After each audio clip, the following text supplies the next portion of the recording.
Misteri di Gunung Koromong.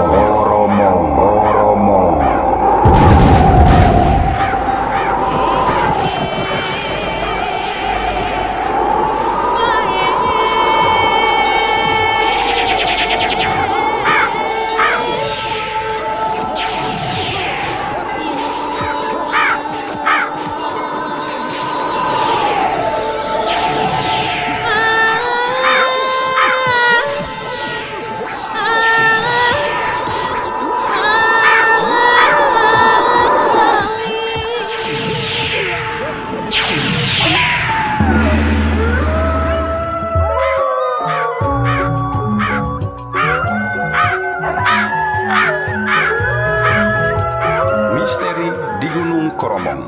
Ia sana Aan Merdeka Permana. Loba kakuciwa ku alatan gagal ngelaksanakeun ambisi badag ngalantarankeun Arya Perbangsa beuki sakama-kama milampah kajahatanana. Loba nu jadi korban, boh nu jadi satruna, boh nu jadi baladna. Sabot gitu politik kanagaraan beuki harengheng kasugri. Kerajaan Cirebon teu karasa jongjon pedah pajajaran tumpur, sabab kerajaan Banten anu mimiti cengkat sarua hayang kumawasa di Tatar Sunda. Ieu kaharengheng politik oge dimangpaatkeun ku jalma-jalma anu gede ambisi nu hayang mulut keuntungan tina ririweuh deungeun. Mangga kasugri pamirsa, urang sami-sami pedar hiji carios karya Aan Merdeka Permana dina judul Misteri di Gunung Koromong.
Suranggana bingung sabab anu basa manehna keur nyumput tadi mah aya sora Ki Sulendra, tapi waktu manehna kaluar jalma nu disangka umbul Raja Galuh teh eueuh.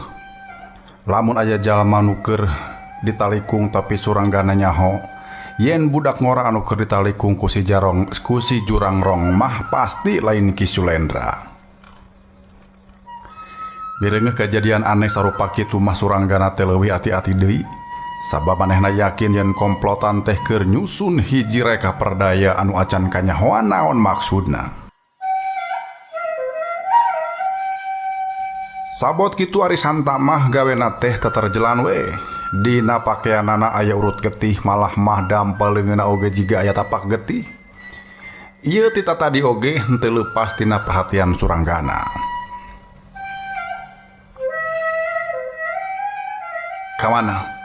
Kamana ari umbul Raja Galuh? Ceuk Suranggana luak liuk jiga nu nya apal kana rurupaan Ki Sulendra. Ngadenge eta pananya nyitar minah seuri jiga eta pananya teh geus dianti-anti tita tadi. Nyitar minah ngareret ka Arya Perbangsa bare nitah. Perangkeun ku sia Perbangsa? Pokna atuh daradad Arya Perbangsa nyarita yen Ki Sulendra teh dipateni ku Santa. Tuh deuleu, pakaian si Santa ge menela mokot tu getih kitu. Ieu mangkeluk teh jahat ka bina-bina. Sapir umpi teh disesakeun. Ceuk Arya Perbangsa bari gaplok nampiling pipi Santa. Ditampiling satakerna pipi Santa teh tepikeun ka geuneuk malah mah tina juru bibirna kaluar getih. Suranggana ukur netep Santa bari sadarea acan nyaho naon maksudna kitu. Sabot kitu ari Santa mah haben we tetarjel hayang leupas. Ki Sulendra teh sobat kami, sing saha nu kumawaningan niaya tangtu bakal adu hareupan jeung kami. Ceuk Suranggana bari netep seukeut ka Santa. Arya Prabangsa jeung si Jurangrong silih pelong geus kitu awak Santa disuntrungkeun ka palebah Suranggana. Kopsia, hakan ieu mangkluk. Pondaran walah, montong disisakeun. Ceuk Arya Prabangsa bangun geuleuh ka Santa. Mireung Arya Prabangsa nyurungkeun awak Santa, nyitar minah mah bangun anu teu satuju. Sia mah gagabah Prabangsa? Pokna bari mureleng. Kituna teh bari blesat jiga anu rek ngarah-ngarah diri Santa. Bareng jeung ngablesatna awak nyitar minah, punduk Santa ditongtak ku Suranggana. Geus kitu blesat deui dibawa ngajauhan. Nyitar minah bangun anu keheuleun dumeh nyawa Santa salamat. Kadiekeun eta budak lalaki teh? Ceuk nyitar minah bari curugna bentik-bentik wae. Nyimas, ceuk memah meunggeus montong gugu manusa, montong ganggu ka manusa. Nyitar minah teh tuah teu dosa. Montong dibawa kana urusan-urusan model kitu patut, ceuk Suranggana.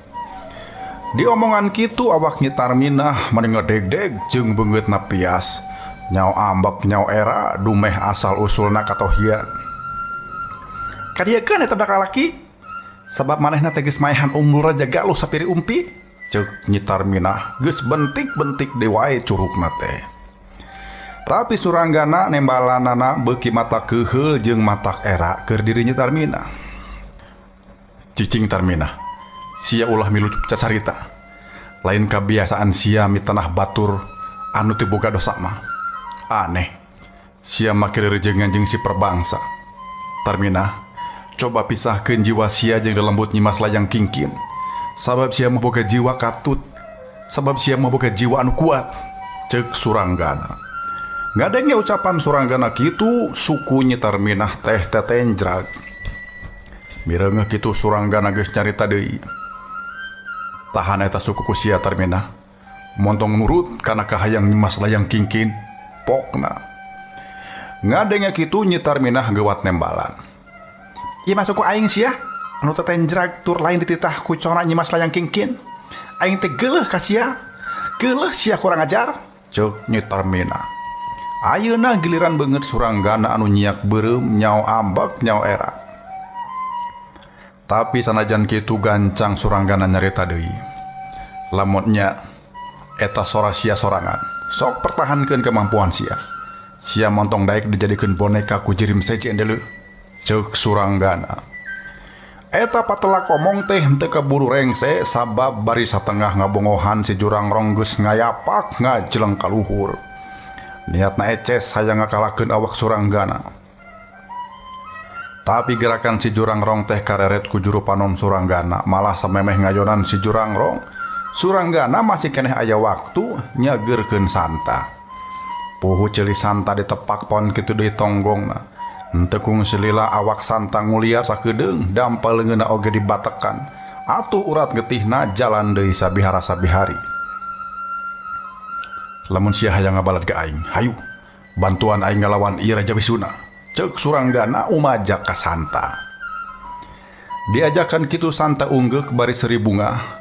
Malah henteu kung sililanya manehna sorangan anu miheulaan mapag serangan si Jurangrong. Hieut, peledag. Dua pasang leungeun diadu meuni satakerna. Santa kekerempengan sabab sapasang dampal leungeunna karasa baal jeung tiis.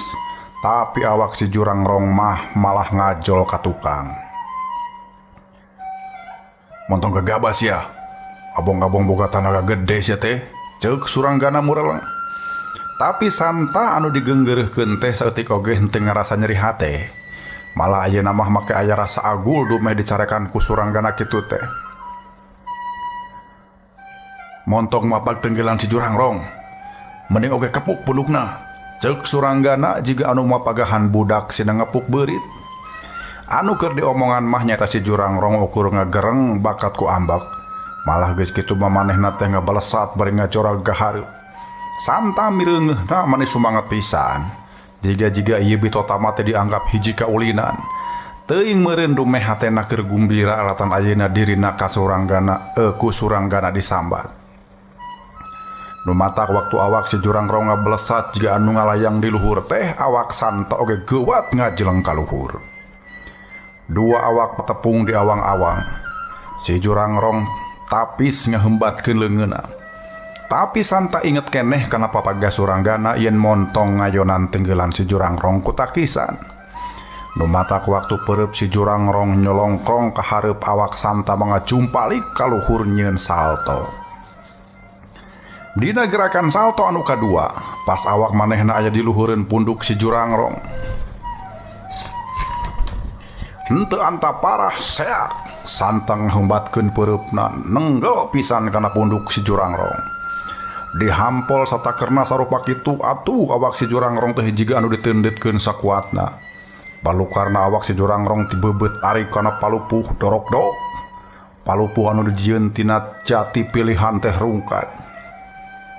"Ayo keluar," ceuk suranggana ngajak Santa ngajeleng kaluareun pendopo. Waktu kadenge ting borobot dumeh palupuh runtuh, suranggana jeung Santa mah geus laluncatan kaluareun pendopo. Kajeleng, sakedet netra geus aya di pakarangan. Kakara oge manehna anjog ti saban juru geus rajol para ponggawa kabeh tim gorowok bari ngepung suranggana jeung Santa. "Tewak ulun lu Rajapati. Tewak. Cenah cuceu ti mana-mana. Santa nyaksian tina sakitu lobana ponggawa anu gogorowokan. Kapergo aya si beungeut lestreng. Ceuk hatena meureun ieu mangkelukna nu keur ngagerakeun welas-welas ponggawa Raja Galuh bari metenah dirina jeung suranggana teh. Mireungeuh kitu Santa mah geus rek nyerentang nyusul si beungeut lestreng ngan tegadna henteu laksana kusabab geus dikenyang manten ku suranggana. "Ayo kabur," ceuk suranggana bari keukeuh ngenyang Santa. Di tengah jalan anu jauh ti puseur dayeuh Raja Galuh, Santa tumanya. Kunaon bet henteu daek ngalawan. Padahal boh ulas-ulas ponggawa boh si beungeut lestreng. Lain lawan anu berat ke urang mah geus lah, ceuk Santa sambil manghanjakalkeun. "Nyawa aing mah geus giung di petenah deungeun teh," ceuk suranggana. Sadar yen nya maranehna teh keur jadi korban fitnah. Atuh angot dirina masa sasat dihaja dikorbankeun ku Arya Perbangsa sangkan manehna anu katudingan mateni umbul Raja Galuh. Ngan sanajan kitu kasugri Santa mah angger we handeuleun suranggana gura-giru ngajak kabur teh. "Atuh pami kabur mah beuki eces we, yen cenah urang teh bener nu boga polahna," ceuk Santa. Tapi cek suranggana ulas-ulas ponggawa teh keur kasundut ku nafsu amarah. Maranehna moal waka percaya kitu bae malah masa balikna bakal leuwih percaya ka si beungeut lestreng da manehna mah sasat abdi dalem Raja Galuh pisan. Lamun itu keukeuh teu percaya, pamustunganana bakal ragot pegalan pati. Tur engke urang henteu pupuguh bakal nyilakakeun jalma anu eueuh patalina jeung Rajapati, ceuk suranggana. Aing mah geus weureus seubeuh di petenah sarupa kitu teh. Moal aya mangpaatna mun disanghareupan ayeuna mah. Keun bae, ari geus tiis mah sararea bakal nganyahoankeun kajadian anu sabenerna, ceuk suranggana. Di omongan kitu Santa kakara unggek-unggekan satuju kana pamanggih suranggana. "Tapi nah kesilah teu nuding yen kami anu geus niwaskeun umbul Raja Galuh," ceuk Santa ngadoja. Suranggana gideug. "Kumaha carana kesilah cangcaya kana caritaan Arya Perbangsa? Kapan eces buktina dina saluar awak kami loba getih umbul Raja Galuh?" ceuk Santa nalengteng kene. "Lah, da aing mah lain budak bolon anu babari dibobodoh kitu bae. Teu ngabogaan harti yen mun aya bukti, mun aya saksi. Urang bakal babari nuding saha nu boga dosana. Sabab saksi jeung bukti bisa dijieun-jieun jeung bisa diakalan. Tur sabalikna, henteu dumeh eueuh saksi, eueuh bukti, urang percaya yen eueuh kajadian kajahatan. Sabab saksi jeung bukti bisa dilengitkeun, ceuk Suranggana Tatag. Pikeun kadua kalina Santa unggek-unggekan. Tapi kumaha atuh geus lah, pikeun nembongkeun yen urang teh tetuah ti dosa. Ceuk Santa. Keun bae, dangke oge kapanggih anu boga dosana. Urang talung ti kue heula. Ceuk Suranggana deui. Kami mah geus boga sangkaan yen anu mati ni umur aja galus teh. Taya deui uwal ti komplotan Arya Perbangsa. Sebab manehna mah geus kabiasaan hampal leungeun ngaleungitkeun nyawa jalma teh. Ceuk Santa. Meureun jiga anu kungsi dipilampah ku Ki Saptonah jeung Ki Jongjonya. Ceuk Suranggana motong. Dipegat omongan ku ucapan sarupa kitu, Santa ngadadak ngeluk sabab inget kana dosa-dosana.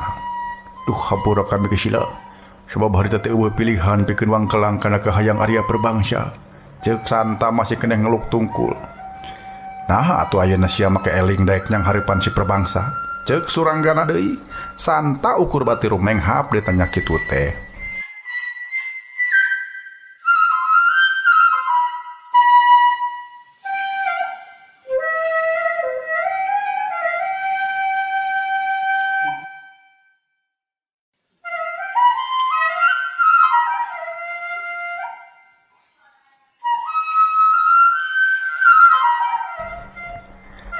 Ditanya kitu Santa balaka yen jauh samemehna manehna teh rumasa kurang asak-asak nya naliti. Basa munggaran tepung jeung Arya Perbangsa mah cenah manehna teh kacida mangkarunyakeunana. Malah mah kacida simpatina kana perjuangan Arya Perbangsa. Arya Perbangsa teh geus ngaku dianiaya ku saban jalma jahat cenah. Anu teh suka mireungeuh manehna aya kemajuan. Kitu teh bari nembongkeun sapasang leungeunna anu komper alatan dianiaya deungeun. Ceuk Santa. Malah disebutkan ku Santa jen jalma-jalma jahat anu disirik pidik jail kaniaya teh ditataan saurang-saurang ku Arya Perbangsa. Kitu sababna kami harita teh nundeun ka Ceuceub ka Kicila. Ceuk Santa deui. Tapi hari ayeuna mah meureun geus kahartinya. Duduk persoalan anu sabenerna. Ceuk Suranggana. Santa unggek nganyakeun. Ngan anu kami teu kaharti teh nah ayeuna antara Nyi Tarminah jeung Arya Perbangsa mah bisa layeut. Padahal sababarah bulan ka tukang kami teh diparentah ku Arya Perbangsa pikeun ngan Nyi Tarminah. Cenah mun Nyi Tarminah geus kapanggih kudu diolo supaya daekeun dibawa ka Guha Lawa di Gunung Koromong.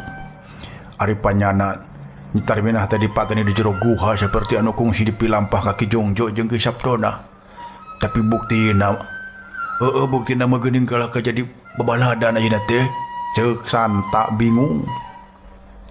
Suranggana oge katinggal hulang-hulang salila-lila. Malah saterusna manehna oge jadi henteu loba cacarita. Sabot reureuh di tempat suni Suranggana gawena teh cindakul we teu lemek teu nyare. Meureun Santa mah teh nyahoeun yen hate Suranggana teh keur jaruwat ku mireungeuh sepak terjang Nyi Tarminah. Kunaon cenah Nyi Tarminah tapi kakitu pisan. Bener are pangaruh lelembut Nyi Mas Layang Kingkin teh kuat pisan. Tapi bakal moal aya hartina eta pangaruh saupama jiwa Nyi Tarminah kuat tur aya niat pikeun nolak. Tapi sanajan samar-samar Suranggana ngarasa yen jiwa Nyi Tarminah teh nya kalah kamerean. Jiwa ngarasa ridho diancikan ku lelembut Nyi Mas Layang Kingkin teh. Eta luyu jeung caritaan Ki Ginggi. Yen cenah sabenerna mah antara jiwa Nyi Tarminah jeung lelembut Nyi Mas Layang Kingkin teh sajalan. Zaman keur jumenengna Nyi Mas Layang Kingkin teh jadi hiji jalma anu gede ambisi jeung anu cita-citana lahuta. Lelembutanana ngarasa betah ngancip dina diri Nyi Tarminah sabab jiwa Nyi Tarminah oge sabenerna mah kitu. Nyaeta boga cita-cita anu kawilang badag, nyaeta kakawasaan. Suranggana nginget-inget deui paripolah Nyi Tarminah beh ditu. Manehna teh lahir ti kulawarga anu salawasna bajuang-majuangkeun hiji cita-cita. Bareto bapana Nyi Tarminah teh babakti kalawan satia ka Nyi Mas Suminar anu dianggap turunan Nyi Rambut Kasih. Nyi Tarminah oge sarua babakti ka Nyi Mas Suminar dina merjuangkeun malar karatuan Sindang Kasih ajeg deui tur misah ti karatuan Cirebon. Kadienakeun perjuangan Nyi Mas Suminar teh rada ngageser. Manehna kabengbat ku cita-cita Ki Banaspati anu leuwih badag deui. nyaeta hayang ngahijikeun wewengkon urut Pajajaran dina hiji Karajaan Anyar.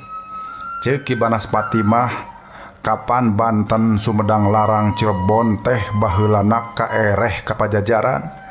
Jadi lamun dina hiji waktu Nagara Anyar gaganti Pajajaran teh terus nanjir, mangka moal aya Banten, moal aya Sumedang, Larang jeung moal aya Cirebon, sabab kabeh kudu satia satuhu karajaan ka Karajaan Anyar teh.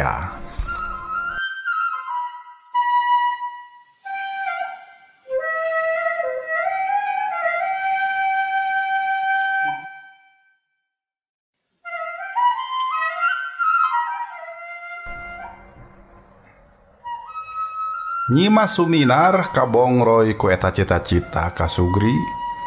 Tapi ka pamustunganana Culdog-dog tinggal igel, perjuangan anjeurkeun deui sindang kasih mah cul we dipopohokeun tur anak buahna. Nyaeta pasukan siluman nyerambut kasih oge diantep teu dipirosea. Tah palebah dieu meureun ngageremetna nyetar minah ka Nyimas Suminar teh. Manehna ngarasa dihianatan ku atasanana sorangan. Padahal sarila ieu nyetar minah teh geus loba korban pikeun kapentingan pasukan siluman nyerambut kasih. Ajen dirina salaku wanita tepikeun ka nyerorot alatan kahormatanana digadabah ku Arya Perbangsa oge. Sabenerna mah gara-gara bajuang pikeun kapentingan Nyimas Suminar.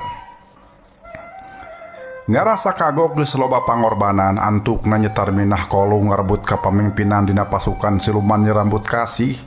Sanajan teu eces naha eta pasukan demi teh masih keneh atawa eueuh. Anu eces ari cita-cita nyetar minah mah tetep nanjeur. Tapi naha bener deui nyetar minah teh murni ngajalankeun cita-cita pribadina. Acan tang tu kitu ka Sugri. Sabab kapan ayeuna jiwana keur kaancikan ku lelembut Nyimas Layang Kingkin. Ari cita-cita lelembut Nyimas Layang Kingkin malah leuwih rohaka deui. Manehna mah lian ti hayang kumawasa di alam gaib teh oge hayang kumawasa di alam nyata. Di alam gaib kadudukan manehna maka hayang leuwih luhur ti bangsa lelembut sejena. Malah cenah apan Nyi Roro Kidul oge ku manehna mah ditangtang tur lamun geus tunduk bakal dipake aparatna. Lamun geus jadi aparatna Nyimas Layang Kingkin boga kayakinan yen kahirupan alam gaib bisa tungkebing langit di satang karaking jagat bakal dikawasa ku manehna. Sakumna jin anu aya di dunya teh kaasup Medusa nyaeta ratu jin anu aya di benua Amerika geus ngaku tunduk ka Nyi Roro Kidul. Puguh bae lahu tapisan eta cita-cita teh. Ari kakawasaan di alam nyata cenah Nyimas Layang Kingkin teh rek ngagunakeun kaki tangan kaasup nyetar minah jeung Ki Banaspati. Nu matak sakur jalma anu ambisina gede, rek jahat rek henteu ku nyetar minah kudu dikukut kaasup Arya Perbangsa. Jadi mun Ki Banaspati oge geus dikadalian ku manehna, atuh otomatis deui Nyimas Suminar oge bakal jadi bawahan Nyimas Layang Kingkin. Kumaha engke mun geus tepung jeung nyetar minah? Suranggana bingung mikiranana. Cek manehna eta cita-cita teh perjuangan anu lahuta kumawasa di alam nyata jeung di alam gaib. Saha anu bisa ari lain pangeran anu murbeng alama. Kitu sababna tita tadi manehna teh ukur hulang jentul bae. Ari kusantamah disangka keur mikiranan tarekah dina ngajauhkeun diri tina Arya Perbangsa sapara kanca. Keur mah tadi oge geus kanyahoan yen Suranggana teh batandaek ngalawan mah anggur ngajak jicir lumpat ngajauhan. Jiga anu upami urang henteu reureuh-reureuh, isukan-isuk oge nyawa urang teh bakal salamet. Sabab eces geus ngajauhan wewengkon Raja Galuh, ceuk Santa bari cengkat. Meureun maksudna mah rek ngajakan lumpat deui. Di omongan kitu Suranggana oge milu cengkat ngan waktu Santa lumpat ka kenca. Suranggana mah lumpat ka katuhu atuh Santa teh mero deui da hatena ngarasa heran. Hei, dagoan sila. Betnaha jiga norek balik deui ka Raja Galuh, ceuk Santa kerung. Atuh Suranggana ngarandeg heula. Da memang heueuh, aing mah rek balik deui ka Raja Galuh deuleu, ceuk Suranggana. Rek nanaon atuh yeuh? Tapi Suranggana kalah ka Malik nanya tur eta pananya teh asa eueuh patalina jeung masalah anu keur diomongkeun. Ke Arisia henteu ngeureunkeun ingetan. Cenah mungguh matak helok keur Santa. Nah maksudna kami teh kudu jadi gelo? Nu gelo lain anu teu boga ingetan mah. Ceuk Santa teu oleh heran ku omongan Suranggana. Pelagug sia mah. Suranggana dusdis. Dengekeun geura hasil panitian aing. Ceuk Suranggana deui bari nerangkeun pamanggihna. Cenah kusabab nyetar minah jeung si jurang rong teh kaancikan ku bangsa lelembut atuh manehna babari neguh naon-naon anu aya dina jalan pikiran batur.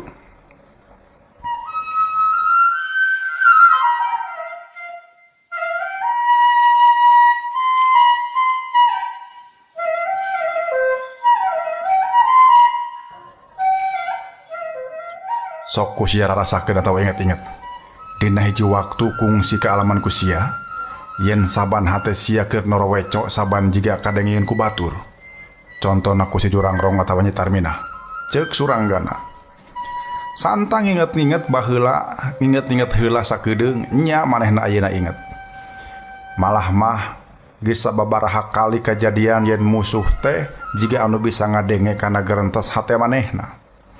Santa ungguk tur nyebutkeun remen ngarasa kitu teh. Jiga-jiga batur teh bisa ngadengieun naon anu keur diucapkeun ku hate kami. Ceuk Santa bari ngadadarkeun yen basa keur di rohangan pendopo nyetar minah bebeja ka baladna yen sakedeung deui Suranggana bakal asup poe eta tempat.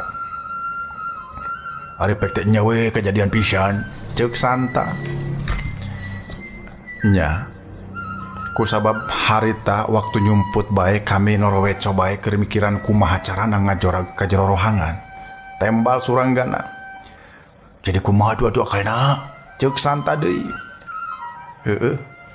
Akalna mah kapan ku aing teh tadi disebutkeun. Yen sia ulah cacaritana naon di nu hate. Sia oge ulah boga ingetana naon.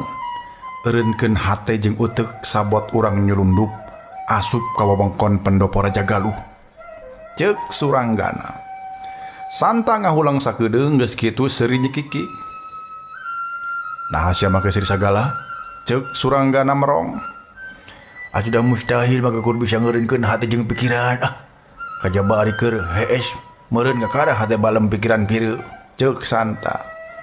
Suranggana ngahulang nya meureun ku manehna oge kahartieun. Ke ari sia kungsi ngadenge aya jalma ngalindur. Ceuk Suranggana sanggeus lila ngahulang. Ceuk batur cenah kami sok ngalindur, tapi kumaha rasana ge kami teh nyaho. Ceuk Santa. Tapi Suranggana mah terus we ngabamblam nyaritakeun kebiasaan jalma nu sok ngalindur. Cenah aya jalma anu mun ngalindur teh gawena leuleumpangan. Kusabab beurangna hayang bubuang ka sisi walungan atuh peutingna ge keur sare teh ngalindur indit ka sisi cai. Atuh paes teh kecebuk ka walungan meureun nya. Ceuk Santa nahan pisirieun. Nu matak kudu dipikiran. Kumaha carana ngalindur tapi boga tujuan anu luyu jeung kahayang urang. Jiga namun urang nyulusup ka jero pendopo bari ngalindur, moal katohian ku lembut cimas layang kingkin. Ceuk Suranggana. Santa ngahulang ngan kumanehna mah waleh henteu kapikireun kumaha carana. Tapi naon perluna urang kudu nyulusup ka pendopo? Ceuk Santa. Dijawab ku Suranggana yen bisa jadi nyetar minah jeung Arya Prabangsa teh keur nyusun reka perdaya anu enas-enas nama diancokeun jeung kapentingan kakawasaan. Aing curiga yen nyetar minah jeung si Prabangsa teh hayang ngarebut kakawasaan di Raja Galuh. Bari maehan Ki Sulendra anu keur jadi umbul di eta tempat. Ceuk Suranggana. Nah sarakah teh dibeakeun ku serangannya duh. Padahal Arya Prabangsa teh ayeuna teh jadi umbul di Sindang Kasih. Ceuk Santa ngagerendeng. Ngadenge eta omongan Suranggana ngaleret ka gigir kakara ayeuna manehna apal yen Arya Prabangsa jadi umbul di Sindang Kasih. Kumaha mimitina eta teh?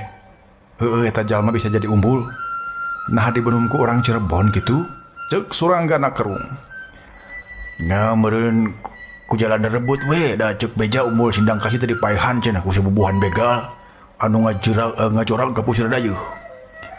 Arya Perbangsa jeung Tarminah toh pati jiwa raga banting tulang melaan Sindang Kasih henteu kalindih begal. Nyaho-nyaho Arya Perbangsa jadi umbul gaganti nu ti heula. Ceuk Santa ladang ngadenge ti batur. Sia percaya kitu kajadianana. Ceuk Suranggana ngahulang. Santa oge ngahulang. Jika lain kitu kajadianana lah. Sabab ari kami mah apal pisan karena pola-pola Arya Perbangsa teh. Nyaeta sok nyieun reka perdaya anu ku jalma normal mah matak teu asup akal teh. Heuh da moal dipilampah teh. Ceuk Santa. Kituna teh bari nerangkeun yen sanajan ukur sababaraha poe aya di Sindang Kasih, tapi loba kajadian aheng jeung eta kabeh dipilampah ku Arya Perbangsa. Aya sababaraha urang ponggawa anu tiwas secara demit. Tur eta kabeh dipilampah ku Arya Perbangsa. Sabab para ponggawa teh gawena ngiritik jeung curiga kana kapamimpinan manehna. Kami aya di Raja Galuh oge sabenerna mah diparentah ku Arya Perbangsa cenah kurumayahan umur Raja Galuh. Ngan kami nolak. Ceuk Santa bari ngadadarkeun sakumaha pengalaman manehna. Santa oge ngadadarkeun yen umbul Raja Galuh teh dipateni ku Arya Perbangsa. Eta kaprago pisan ku kami. Malah maranehna teh kungsi jogol heula ngalawan kami. Ngan kami henteu sanggup ngayunanana. Waktu kami geus kacengkalak, awak kami di baluran getih umur Raja Galuh. Ceuk Santa. Suranggana ngahulang. Cing ku sia kira-kira. Nah aya patalina eta kajadian teh jeung anu kungsi lumangsung di Sindang Kasih. Ceuk Suranggana nyobaan mentes uteuk Santa. Tapi Santa henteu panjang mikir manehna jiga anu langsung bae ngajudi. Umur Raja Galuh tiwas ku Arya Perbangsa. Umbul Sindang Kasih oge tiwas ngan tiwasna pajah mah ku balad begal. Tapi mun mireungeuh kajadian di Raja Galuh ieu, kami boga keyakinan yen umbul Sindang Kasih oge tiwasna teh tangtu ku Arya Perbangsa. Kabuktian geuning, wuri-wuri anu keur kumawa di Sindang Kasih tiwas, jabatan teh geuwat diganti ku Arya Perbangsa. Meureun di Raja Galuh oge kitu. Heueuh. Di Raja Galuh oge meureun kitu lah. Manehna hayang jadi umbul, karti pisan. Sebab kami mah geus kiung ngadenge cita-cita manehna nu hayang boga kakawasaan di wewengkon Jawa Kulon teh. Ceuk Santa. Ngadenge caritaan Santa kitu anu kacipta ku manehna mah lain aneglengna Arya Perbangsa kumawasa di saban wewengkon, tapi Nyi Tarminah. Ari Nyi Tarminah deui mun mah nya tepikeun kabisaan negleng nyekel karatuan, da sabenerna mah anu kumawasa mah deui nyemas layang kingkin. Kacida bahayana aya pamimpin tapi sabenerna mah ukur boneka. Sabab di satukangeunana aya nu ngadalianana. Ceuk Suranggana ngagerendeng. Atuh Santa heraneun, nah teu pupuguh Suranggana make ngagerendeng kitu. Mun kitu carana, urang teh memang mending balik deui ka Raja Galuh. Aing yakin Arya Perbangsa tangtu moal ingkah ninggalkeun Raja Galuh. Ceuk Suranggana. Santa oge unggeuk sabab tita tadi oge manehna teh geus kitu mikirna. Ngan anu Santa masih keneh bingung teh kumaha carana asup ka Raja Galuh bari henteu katohian samemehna ku Nyi Tarminah. Eta kabingung manehna teh ditepikeun ka Suranggana. Puguh aing oge keur bingung deuleu. Nyi Tarminah teh dibantuan kula lembut nyimas layang kingkin tepikeun nyaho kana jalan pikiran batur. Aing tadi mikir hiji-hijina caranya eta nyobaan ngosongkeun pikiran. Hate aing jeung uteuk aing ulah jalan. Tapi kapan ceuk sia oge ukur jalma gelo anu bisa kitu mah? Ceuk Suranggana. Santa ulang mikir geus rada lila manehna ngasongkeun pamanggi. Kumaha mun minta bantuan deui ka Bangsa Lembut? Pokna. Nah sia boga balad Bangsa Lembut di mana sih teh? Ceuk Suranggana jiga anu sari-sari ngece. Ah ya, nyata Nini Santa jeung Aki Santa. Nini Santi jeung Aki Santa maksudnya. Tembal Santa Daria. Ngadenge eta dua ngaran disebut atuh Suranggana jiga anu reuwas. Rek henteu reuwas kumaha dan Nini Santi jeung Aki Santa teh kungsi disebutkeun oge ku Ki Ginggi. Malah mah cenah Ki Ginggi sok nyambat maranehna mun boga kararepet anu henteu bisa diungkulan ku akal manusia. Suranggana munggu heran lamun ayeuna Santa make nyebutkeun eta dua ngaran. Sia geuning make apal kan ini Santi Aki Santa? Ceuk Suranggana kerung. Malah kami makung si tepungan. Kita lain sangka dari tulungan, tapi bari diubaran sagala. Ceuk Santa beuki nambahan kaget hati Suranggana. Atuh untung temen sia make bisa ditepungan ku Nini Santi.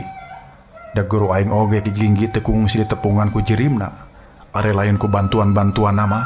Ceuk Suranggana jadi milu bungah kana pangalaman Santa. Santa oge ngarasa bungah mireung Suranggana jiga anu muji teh. Atuh manehna ngabuis nyaritakeun pangalaman ditepungan ku Nini Santi teh. Malah masalian ting bebaran awakna anu tatu pada ngepuk ku urang indra kila teh. Manehna oge dejian tepikeun ka tanagana nambahan. Santa oge ngadadarkeun riwayatna di mana nyaho ngaran Nini Santi jeung Aki Santa. Ceuk Santa nu matak ngaranna sarua jeung Aki Santa teh balukar tina rasa agul nu jadi bapana bareto ka eta dua ngaran. Ceuk Santa bapana teh hayang mireungeuh manehna jadi jalma nu bener siga Aki Santa. Nyaeta teh petot-petot babakti ka nagara bari teu karana neangan upah. Duh, tapi rumasya kami teh karabeh dieu boga kasadaran hayang jadi jalma bener teh. Sampai meh nama alatan kata likunggu kamiskinan. Rumasya kami teh milampah hirup ku cara-cara nu lelewo deh. Angot sanggeus dicekokan ku Arya Perbangsa mah. Hirup kami teh beuki mengpar we tina bebeneran. Ceuk Santa nganglu. Heueuh, tapi tina naon. Dasa saha oge nyaho bebeneran teh sanggeus nyaho kana kajahatan. Jalma sanggup nyebut alus sanggeus nyaho aya nu goreng. Tapi aing kacida bungah nami reungeun sia eling. Aing ge milu atoh pangabisna sia sakitu hebatna. Nyacek aing mah hebat we mun nyawa sia salamet tina leungeun si Jurangrong atawa si Perbangsa teh. Ceuk Suranggana. Nya, ngan jakal kami teh eleh lah. Ceuk Santa rada ngungun. Geus kitu maranehna balik deui nyaritakeun kumaha carana nyingkahan pangabisa Nyi Tarmina. Tapi Ari Santa mah tetep ngusulkeun malar maranehna teh menta bantuan baik ka Nini Santi jeung Aki Santa. Ceuk Santa urusan lahir hade urang sanghareupan sacara lahir, tapi urusan batin kudu disanghareupan ku cara batin deui. Murid anu sanggup kitu mah ukur bangsa lembut deui we, ceuk Santa. Ngadenge omongan Santa Suranggana rada ngagebeg. Eta geuning omongan budak ngora teh meni nyeples jeung omongan Ki Ginggi di leuweung Pajajaran minggu kamari. Kapan geuning memeh manehna iyang ka Raja Galuh Ki Ginggi nyarita yen urusan lahir heug ku sia jalankeun, urusan batin aing nu rek migawena. Suranggana malah geus ngarasa yakin yen guruna anu kaduanya eta Ki Ginggi tangtu bakal migawean eta perkara ku hal-hal gaib. Tapi eta kayakinan teh perlu ditegaskeun heula. Atuh ari geus inget ka palebah dinya mah manehna teh deui jadi inget deui kana papagah Ki Ginggi. Yen cenah mun aya hal-hal anu sifatna darurat, manehna meunang nyambat Ki Ginggi secara batin. Sia tungguan aing deuk boga perlu heula nya, ceuk Suranggana.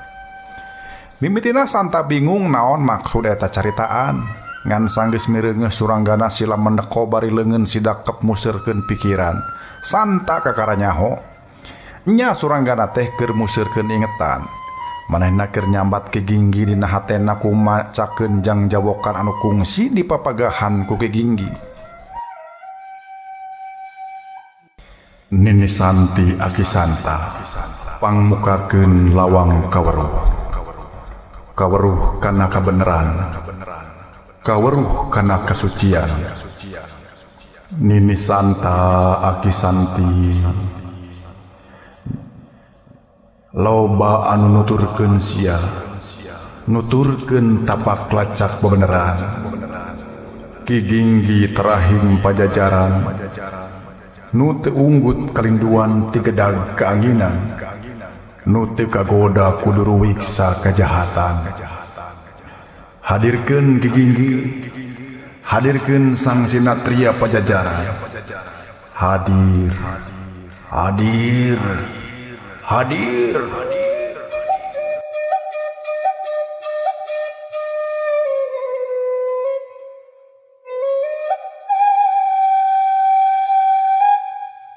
Angin ngaradak ririh jeung sasatoan ngaradak jempling.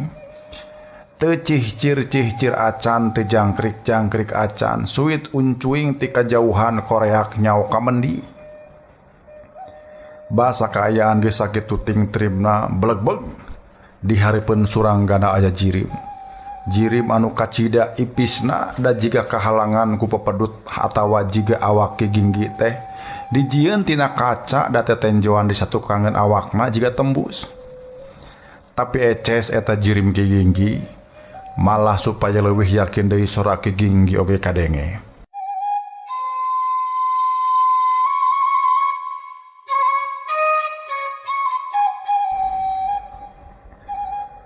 Sia montong hariwang sabab aing geus aya di Raja Galuh.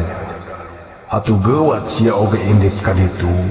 Meungpeung nyi masalah yang kingkin keur diajak cacarita ku aingna. Carek Ki Ginggi. Ukur sakitu amanah Ki Ginggi da saterusna mah eta jirim teh ngadak-ngadak beuki ngipisan tina tetenjoan tur akhirna ngiles pisan. Suranggana benta bari ngapanana ngahegak jiga anu tas tarik lumpat. Paingan Ki Ginggi ulah sambarangan sumbut sambat da geuning meuni sakieu beratna. Ceuk pikir Suranggana. Atuh ari geus kitu mah Suranggana teh cengkat tur langsung ingkah ti dinya. Kisila, duka mana di teh? Ceuk Santa bari milu cengkat. Harapan cek aing tadi orang teh kudu buru-buru deui balik ka Raja Galuh. Tembal Suranggana bari terus lempang gancang. Atuh Santa ngiclik tukangeunana. Di sapanjang jalan Santa teu boleh alewoh natanyakeun kejadian tadi. Saha nu tadi Kisila? Ku Kisila disambat teh saha teh? Saha deui ari lain ni Santi jeung Aki Santama. Tembal Suranggana bari lempang ageudy gancang. Ulu-ulu, geuning Kisila oge bisa nyambat ni Santi Aki Santa? Ceuk Santa heran. Tapi geuning teu ngajirim, teu kawas ka kami Kisila. Ceuk Santa juga cangcaya. Kanu geus ngarasa yakin ti anggal nama henteu kudu dibuktikeun ku cara nembongan. Ceuk Suranggana pondok. Atuh ari geus kitu mah Santa henteu kapapanjangan deui. Ngan henteu kungsi dilatih eta manehna geus tumanya deui. Kisila, tadi kumaha cenah papanggih ti Nini Santi Aki Santa teh? Papagahna kumaha tadi teh? Papagah ti Nini Santi Aki Santa teh kumaha? Pokna rewel. Tapi Suranggana henteu hayang nerangkeun sacerewelena. Da ongkoh tadi lain nyambat Nini Santi Aki Santa. Kan Nini Santi Aki Santa mah ukur minang saraya menta dipanghadirkeun lelembut Ki Ginggi. Kabuktian geuning tadi. Tapi sangkan Santa henteu kuciwa mah Suranggana tetap nembalan. Nya kitu cenah. Urang teh kudu langsung bae muru Raja Galuh. Ayeuna keneh pisan. Tembal Suranggana. Nah urang perlu ngosongkeun pikir ngosongkeun hate. Ceuk Santa. Pek cobaan. Saha nu nyaho urang leuwih gampil nyulusup ka jero da eusi hate jeung eusi pikiran urang moal katangkep. Moal katangkep ku musuh. Ari teu dipake mah. Ceuk Suranggana deui banyol ngan ku Santa karasana daria. Atuh basa geus beuki deukeut ka wewengkon dayeuh Raja Galuh mangsa janari. Santa mah geus mimiti nyobaan satekah pola ngosongkeun pikiran ngosongkeun hate. Pikiran teu dipake mikir jeung hate teu dipake ngocoblak. Tapi geuning kiketuan teh babari diucapkeun teh babari dijalankeun. Saha jalmana anu bisa ngeureunkeun hate tina cacarita. Ngan sanajan sakumaha banggana oge ku Santa tetap dikreuyeun, tetap dicobaan. Atuh balukarna saban Suranggana tumanya atawa saban Suranggana ngajakan ngobrol lobah teu diwaro ku Santa. Sia mah diajak cacarita teh balem bae, ceuk Suranggana basa asa disapirakeun. Tapi Santa mah keukeuh we balem. Ngan sanggeus ditepak bari digelendang ka kara Santa nembalan. Kitu oge bari nyurang da asa kaganggu. Kumaha ieu teh? Ongkoh kami jadi titah musirkeun pikiran tapi kalaka diganggu kieu lah. Pokna nyangangang. Mireungeuh kitu Suranggana seuring ngahehe. Tah cirining sia teh acan kuat ngajunan gogoda. Ceuk Suranggana angger nyaritana bari ngahehe seuri. Santa ngabalieur Malah hari geus kitu mah manehna tonggoy deui musirkeun pikiran. Anjog ka palataran pendopo Raja Galuh hate Suranggana henteu ringrang henteu hariwang da yakin kana ucapan Ki Ginggi. Yen cenah lalembutan Nyimas Layang Kingkin mah harita teh keur diajak cacarita. Atuh hartina Nyi Tarminah henteu digondeng ku lalembut Nyimas Layang Kingkin. Sabot maranehna keur bongoh Suranggana bisa nyulusup ka jero bari aman. Maksud aman soteh henteu katoong ku mata batin Nyi Tarminah. Enya da sanajan kitu ari hati-hati jeung waspada mah tetep kudu dijalankeun. Sabab asup ka eta tempat teh tangtu bakal ngaliwatan tugur anu samakta ku pakarang. Suranggana mah malah geus ngajudi yen kalolobaan ponggawa Raja Galuh teh geus kapangaruhan ku Arya Prabangsa. Buktina harita si beungeut lestreng teh geus sanggup mingpin para ponggawa basa ngababarik manehna. Pantas ari kitu nama sebab Arya Prabangsa teh kungsi lila cicing di Raja Galuh tur kungsi boga pangaruh gede. Cacakan di Raja Galuh harita ukur dipingpin keur mingpin teh Ki Jaya Raksa. Tapi ari pangaruh gede mah ayana di Arya Prabangsa lain di umbulna. Jadi lamun ayeuna Arya Prabangsa rek kumawasa deui di Raja Galuh bari henteu ngalaman halangan harungan anu pohara. Eta teh alatan baheula na geus neundeun modal pangaruh teh. Atuh ku ayana kitu Suranggana satekah polah tetep kudu bisa nyulusup ka jero kalawan ati-ati sabab bakal ngayonan ponggawa anu geus biluh ka Arya Prabangsa. Ngan susuganan wae di antara maranehna masih keneh aya nu acan kabengbat ku pangaruh si Prabangsa. Ceuk pikir Suranggana. Sabot kitu di langit duheureun suhuneun pendopo king kilabanting buri nyai. Malah beuki dieu beuki robah jadi gelap anu ting beledag mata katorekan. Bireungeuh kitu ka Suranggana mah jiga anu mangrupa hiji parentah pikeun gancang megawe tugas-tugasna. Santa anu keur ajak gigireunana teu diajak nyarita tapi ukur cukup digupayan bari dititah milu tukangeunana. Gajeleng. Suranggana ngagajeleng bari sakapeung sasalimpetan di tempat suni. Lamun gelap keur ngaburinya manehna nyumput dina rungkun. Lamun kayaan keur poek deui gajeleng manehna oge ngagajeleng deui. Santa tetep ngiclik tukangeunana bari teu lemek teu nyare. Gelap anu ting beledag jeung ting burinya teh dibarung ku angin gede lilimbungan. Ari bari dipilampah ku gerakan anu ati-ati mah Suranggana jeung Santa teh teu burung bisa asup ka komplek pendopo bari eueuh halangan harungan. Eta oge lain hartina di eta lingkungan eueuh ponggawa ngan sakitu maranehna warawiri ngajaga kaayaan teh kabehanana oge jiga anu teu bisa nangenan jung kiringna Suranggana jeung Santa. Teuing meureun alatan ngarasa bariekeun ku sora gelap anu dordar jeung burinyaina cahaya gelap anu mata keung.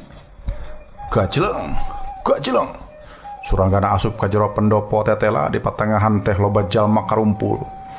Puluh-puluh ponggawa keur ngawal sabubuhan jalma anu atra pisan maranehna teh Nyi Tarminah Arya Prabangsa jeung si Jurangrong. Manehna eces jiga anu keur panik dumeh naon Suranggana henteu apal. Ngan sanggeus mireungeuh eta tilu jalma jiga keur dikawal kasalampetanana ku puluh-puluh ponggawa. Suranggana ngarasa yen kaayaan eta tilu jalma teh keur aya dina posisi anu hengker. Tag bae hate Suranggana ngajudi yen maranehna teh keur kaganggu ku polah-polah Ki Ginggi.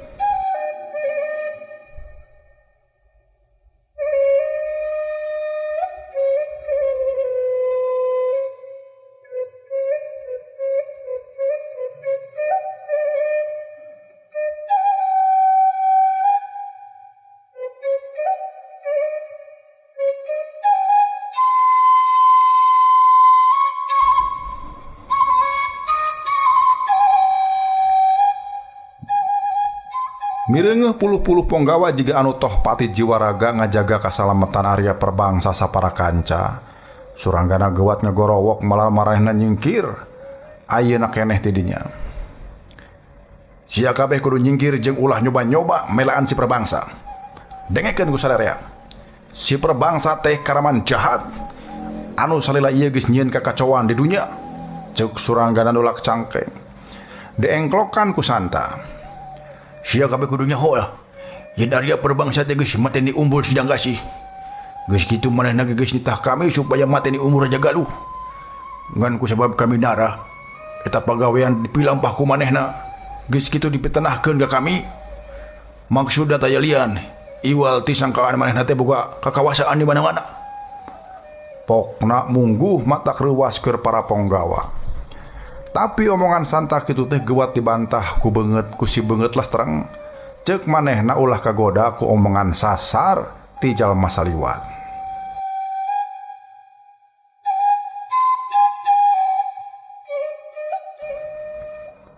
Walah, sia kabeh kudu percaya kana omongan ngaing. Anu puguh-puguh tulen urang Raja Galuh. Dengekeun ku sia. Arya Perbangsa teh geus nyerak eta mangkluk usaha geus mateni Ki Sulendra. Mojuh namun Gusti Arya boga jasa upahna dibere ka kawasan Raja Galuh. Ceuk si beungeut Lestreng. Henteu asup akal eta pamenta upah teh. Maknya saban aya nu dipergasa saban upahna ka kawasaan. Ceuk santa.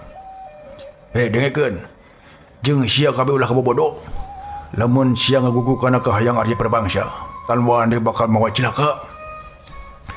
Di sindang kasih loba kajadian ponggawa leungit teu pupuguh atawa tiwas teu pupuguh. Eta kabeh mangrupa gawena Arya Perbangsa. Alatan manehna teu resep ka ponggawa anu ngiritik ka manehna. Ceuk santa. Demi ngadenge omongan-omongan anu kacidang ngadadatkeun manehna Arya Perbangsa jiga anu teu kuat nahan kasabaran. Atuh harita keneh manehna nyerenteng ka hareup ngan samemeh hasil ngaheumbatkeun leungeunna. Ku suranggana geus dipeuheulaan manten. Hariguna ditonjok satakerna nepi ka awak Arya Perbangsa ngajol ka tukang tur nubruk meja tepikeun ka burak-rakan. Tetela geuning ari geus dibantuan ku Dedemit mah. Ari teh dibantuan ku Dedemit mah pangabisa sia teh sapira Perbangsa. Ceuk hate suranggana. Manehna tetep ngerasa yakin yen bisa na kitu teh kusabab Ki Ginggi secara gaib keur bajuang nyingkahkeun kekuatan gaib anu nyaliara dina awak Arya Perbangsa. Sanggeus ngarasa yakin jeung geus bisa ngukur tepi ka mana kekuatan Arya Perbangsa, manehna ngareret ka santa. Sok, sia milih-milih lawan santa. Nah rek ngalawan si Perbangsa atawa si Jurangrong? Cenah. Santa ngahulang sakedeung. Nah ayeuna meunang kami mikir deui sila. Ceuk santa memeh ngajawab teh. Ngadenge kitu suranggana kalu nyeleukeut teu. Heueuh. Ayeuna mah sia meunang mikir jeung meunang cecarita dina hate kawasasari. Walon suranggana masih keneh ngarasa lucu kana paripolah santa. Nuhun ari kitu mah. Ayeuna mah kami milih lawan Arya Perbangsa we. Tembal santa taki-taki. Mireungah kitu suranggana geus nyeleukeut deui bae. Sia mah ngakal. Milih lawan teh anu sakirana geus ngajurah roh. Ceuk suranggana mureleng. Santa seuring ngadengena jika anu nya eta manehna milih lawan anu geus limpeu, padahal mah manehna teh memang ngarasa cecep ka Arya Perbangsa anu dianggapna geus mawa sasar ka manehna. Nu matak cenah ayeuna rek diwarah ku manehna, atuh santa maju ka hareup bari nangtang-nangtang Arya Perbangsa. Anu ditangtang beuki ngagidir nafsuna, kumaha teu kitu sabab apanan samemehna mah santa teh manis sakitu mamandapanana ka manehna. Nu matak masing ieu kareuwas masing bieu kareuwasan dumeh dihampol ku suranggana oge. Ari ku nafsu mah make poho di kanyeri. Arya Perbangsa cengkat deui geus kitu mah nyerenteng rek nyang hareupan santa. Atuh teu kungsi dilader galungan jeung santa. Jurus dibalas ku jurus, tenggeulan dibalas ku tenggeulan. Tetela duanana teh saimbang geuning. Kumaha teu rek kitu sabab jurus-jurus anu dikaluarkeun ku Arya Perbangsa teh kabeh oge geus kanyahoan ku santa. Da puguh bareto diajarkeun ka manehna.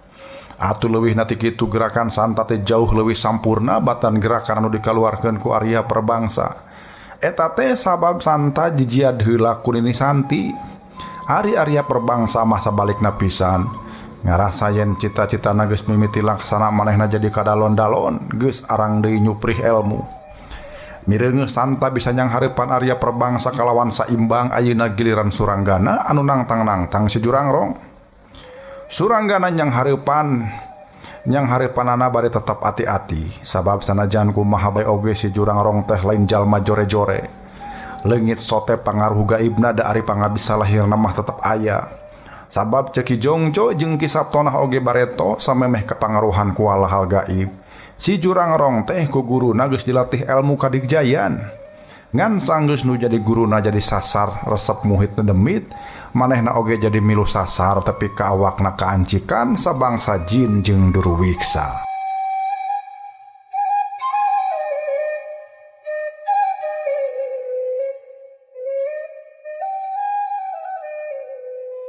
Da nyawe sakumaha ceuk panyangkana, ilmu lahir si jurang rong teh tetep hebat. Buktina waktu manehna ngahembatkeun tenggeulan karasa angin manililimbungan. Gordeng jeung kalakaidang daunan oge mani kaendag-endag. Tenggeulan si jurang rong teh henteu waka diayonan ku takisan tapi cukup ku dicingcetkeun bae. Siut cenah mani karasa nyut waktu cakaranana ngagilisir kana tonggong suranggana. Mireungeuh cakaran si jurang rong moplos nyakar angin giliran suranggana anu nyodokeun peureupna kana angen si jurang rong. Ngak perep buleud suranggana nenggel pisan kana angen si jurang rong. Bareng jeung eta suranggana ngalabuhkeun awakna. Kituna teh bari ngahembatkeun suku katuhuna disapukeun ka kenca nyabet suku si jurang rong. Hiu kabred kojengkang curalit hak. Awak si jurang rong gegerentelan sababaraha kali kituna teh bari ngajauhan. Geus rada jauh manehna ajeg heula sakedeung geus kitu merong ka Nyi Tarminah. Si jurang rong guguk pae malar Nyi Tarminah ingkah tidinya tapi munggu aneh. Nyi Tarminah teh gawena ukur ngajengjen jiga anu tinggar kalongeun. Atuh ari geus mireungeuh kitu mah si jurang rong teh ngolebat kaluar ti pendopo las leungit teu datang deui. Suranggana ukur sakedeung neuteub Nyi Tarminah. Hatena bungah kacida dumeh Nyi Tarminah nolak kenapa ngajak si jurang rong. Ayeuna mah malah manehna teh keur nyaksian jogolna Santa jeung Arya Prabangsa.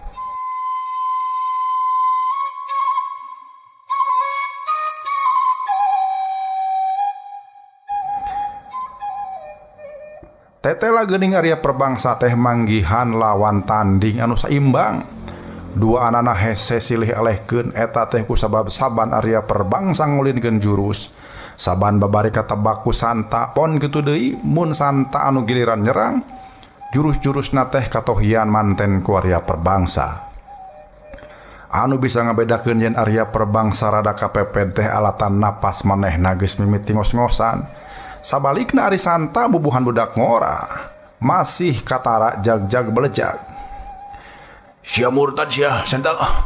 Eta ilmu teh pamer aing. Ayeuna geus jadi pake maehan aing. Cuk Arya Prabangsa.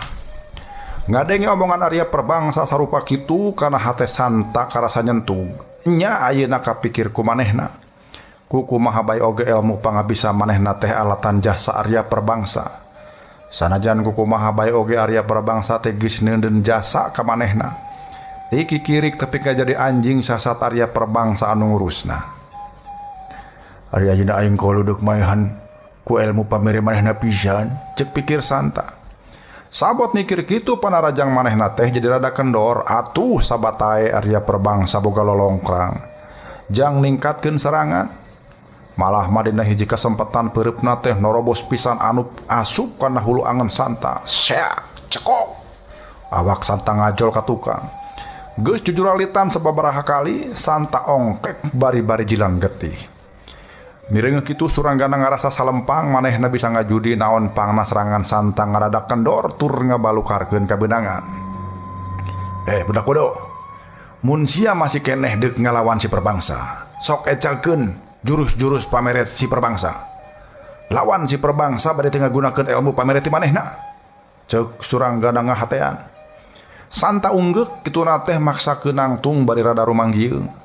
Getihna anu ngucur kana tungtung biwirna disusutan ku leungeun bajuna.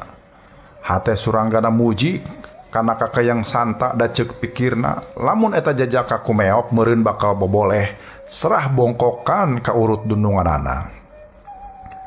Jadi lamun Santa keukeuh hayang ngalawan ukur nyirikeun yen eta jajaka teh nya geus insaf embung ka bau deui kana kajahatan. Atuh bireungeuh kitu mah Suranggana jadi katempuhan dabongan sasat manehna pisan anu nitah santa tong ngagunakeun ilmu pamere Arya Prabangsa. Ayeuna santa geus ajak bari taki-taki tapi mustahil sanggup melawan Arya Prabangsa bari henteu ngagunakeun jurus-jurus anu tangtu. Sia geus nyieun putusan. Mangga tong asa-asa nyang hareupan si Prabangsa. Sok asal ngagugu kana parentah-parentah aing, ceuk Suranggana. Pikeun kadua kalina santa unggek tanda satuju jeung sanggup kana kahayang Suranggana. Atuh ari geus kitu mah Suranggana teh gogorowokan sangkan santa nyieun gerakan anu diparentahkeun ku manehna.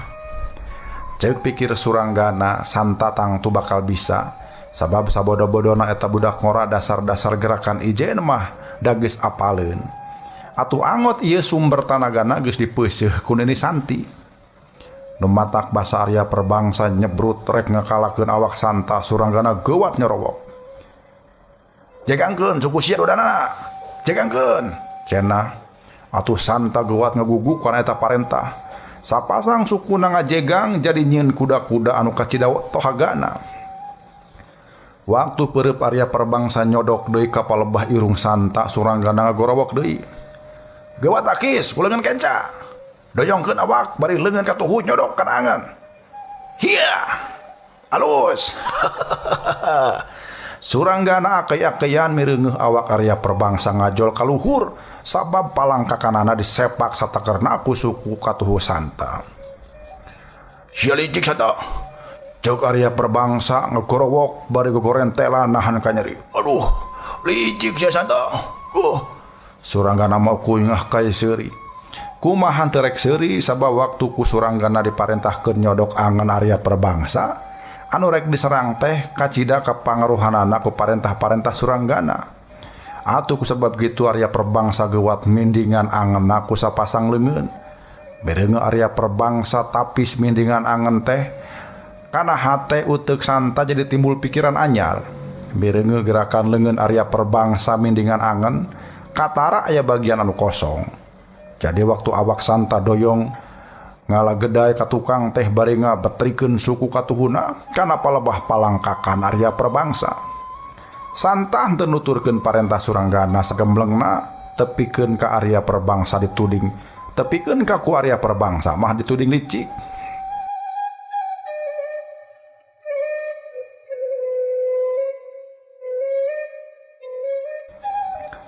Tapi sabot Arya Prabangsa gogorentelan Suranggana geus marentahkeun santa pikeun nyieun deui serangan anyar. "Hayo ngajegang sia ka hareup. Jejak sirahna tah." Pokna santa ngablesat ka hareup bari ngacuralit. Sukuna geus ngalonjor ngarah-ngarah tarang Arya Prabangsa anu rek diserang henteu cicingeun. Geuwat nyingcetkeun sirah ka gigir. Tapi pikeun kadua kalina santa ukur nyieun gerakan tipu sabab serangan anu sabenerna mah lain kana tarang tapi ngarah-ngarah angen. Cekok angen Arya Prabangsa teh geus kabeunangan deui. Parangkel. Awak Arya Prabangsa paparengkelan bari gulang-guling. Sabot kitu Ari Suranggana mah terus mere komando. "Sepak angeunna, sepak deui angeunna, sepak." Cenah Arya Prabangsa mung katipu deui sabab geus kacontohan saban aya parentah Suranggana ku santa tara digugu. Nu matak waktu ngadenge parentah Suranggana anu nitah malar santa ngadejak deui angeunna Arya Prabangsa kalah kageuwat mindingan beungeut jeung sirahna. Atuh ngan jekok bae suku santa teh ngajejak angan Arya Prabangsa. Dijejak angan 3 kali pirakuh teu matak seueul karasana. Nu matak marenah basa jejekan anu katilu mah geus ngabalukarkeun napas Arya Prabangsa beuki empas-empes. Mireungeuh kitu Suranggana ngarasa salempang manehna bisa ngajudi naon pangna serangan santa ngadadak kendor tur ngabalukarkeun kabeunangan. Malah barang ngadenge kitu nyetar minah anu tadina ukur molohok teu pupuguh teh panonna ngadadak ngaburileng. Malah mah awakna oge ngadadak ngagidir jeung ngapanana turu naek. Ku Suranggana karasaeun yen nyetar minah teh keur ngabudalkeun ka keuheul jeung ka ceceubna ka Arya Prabangsa. Ngan bae Suranggana ngarasa kapalingan ku sabab henteu ngajudi naon anu saterusna dipilampah ku nyetar minah. Sabot Arya Perbangsa keur acong-acongan nyembah ka manehna. Anas serepet teh ngelugas gobang, ukur sakilat ngan keplas. Beheung Arya Perbangsa detitigas ku tungtung gobang. Atuh gelenceng sirah Arya Perbangsa teh ngagelenceng, kepluk murag bari terus ke gorolongan kaditu kadieu.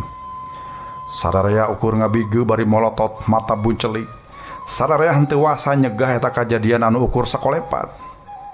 Tarminah cek Suranggana, manehna ukur bisa nyebut kitu da saterusna mah sungutna ukur calangap. Guragiru sote sanggeus mireungeuh awak Nyi Tarminah ngulapes bari terus ngagebru labuh. Nyi Tarminah kapiuhan. Perjuangan Suranggana jeung Santa teh mani jiga anu gampil pisan ka Sugri. Anu tadina Suranggana ngarasah marmir ku sabab kudu nyang hareupan tokoh-tokoh jago kayaning Arya Perbangsa si Jurangrong jeung Nyi Tarminah. Dina emprona mah henteu sakara-kara. Naon-naon pangna atuh mani jiga anu babari kitu. Hal ieu sabenerna mah henteu leupas tina sangkaan Suranggana samemehna. Yen anu mata Arya Perbangsa jeung si Jurangrong jadi sakitu hengkerna babari dielehkeun teh ku sabab pangaruh-pangaruh gaibna geus diancur leburkeun ku Ki Ginggi di tempat sejen. Malah sabenerna mah anu bajoang bari hese beleke jeung kebek kumara bahaya mah nyaeta perjuangan Ki Ginggi. Ki Ginggi bajoang antara hirup jeung paeh. Ari perjuangan Ki Ginggi lain perjuangan lahir tapi perjuangan batin. Waktu Suranggana jeung Santa keur bajoang secara lahir, Ki Ginggi bajuang secara batin. Pikeun jalma pilih tanding jiga Ki Ginggi manehna geus bisa ngahijikeun antara kahayang lahir jeung kahayang batin. Waktu manehna nyahoyan kekuatan Nyi Tarminah, Arya Perbangsa jeung si Jurangrong teh digondeng ku kekuatan gaib. Pikeun meruhkeun eta kekuatan teh taya deui akalna, salianti kudu dijorag ku nu gaibna. Di tandaan kuting burinya nyaking kilaban lelembut Ki Ginggi teh geus kaluar tina guha garbana muru alam gaib. Lelembut Ki Ginggi ngajorag ka wewengkon Raja Galuh di mana kekuatan gaib Nyi Mas Layang Kingkin keur ngaraga sukma ka Nyi Tarminah. Di langit luhureun pendopo Raja Galuh, lelembut Ki Ginggi keur adu hareupan jeung Nyi Mas Layang Kingkin. Nyi Mas, ceuk jisim abdi mah salira teh kedah parantos liren tina polah-polah kadunyaan. Urusan dunya mah parantos jadi urusan manusia anu masih kumelendang. Ari salira mah tos beda alam, tos lain-lain deui. Mangga pasihan kasempetan ka manusia sina makiekeun kadunyaan. Salira mah teu kedah ilu biung, ceuk lalembut Ki Ginggi. Di omongan kitu batan ngaheuhan lalembut Nyi Mas Layang Kingkin kalah ka ngawakwa. Sia mah ukur cacah kuricakan, henteu pantas ngawarah ka aing pangkat menak. Montong boroning bari jeung kudu mapagahan. Ku geus wangkelang kana kahayang aing oge sia mah geus nyieun kasalahan anu kacida gedena. Ceuk lalembut Nyi Mas Layang Kingkin. Dihina jeung dilalece sarupa kitu Ki Ginggi ukur mesem. Rumaos jisim abdi mah jalma laib, teu cacah-cacah acan. Namung ajen kemanusiaan mah sanes diukur tina wujud lahirna. Atuh kanggo naon Nyi Mas? Ari ngangkeun menak tapi kalah ka ngarurujit menak. Ari ngangkeun hoyong ngagedekeun negara tapi kalah ka ngancurkeun negara. Ari sedengkeun negara mah sanes milik menak wungkul.